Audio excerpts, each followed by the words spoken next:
free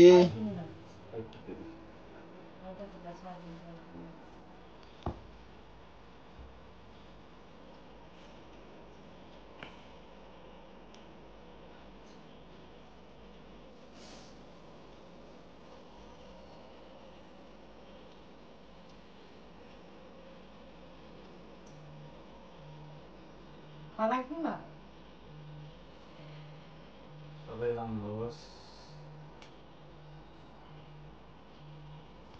शिर उँचो के भन्छन् हैन दुर्गा भगवानको रक्षा गर्नु त राम्रोसँग बसेस् अन्नकै बनेस् है त कुन चाहिँ भएन जाऊ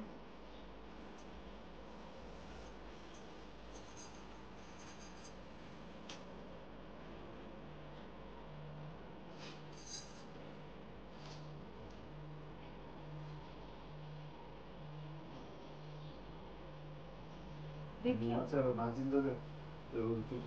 देखियो नमस्ते हजुर खुवाइदिनु पर्ने तपाईँलाई किनभने खुवाइदिनु पर्ने हो खुवाएर त नाम पुग्छ गरे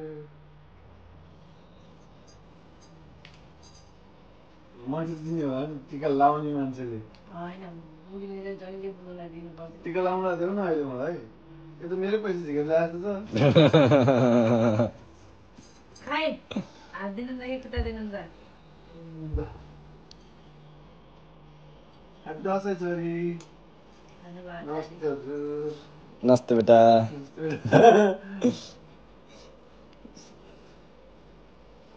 उसलाई मिठाई दिइहाल्नु त पहिला किन लड्डु दिइहाल्नु त किन अघि नै पेटमा चुरा चढिसकेको छ दिइहाल्नु नि टिका लगाएर दियो भने लाउनु हुँदैन नि त ए त्यस्तो पो हो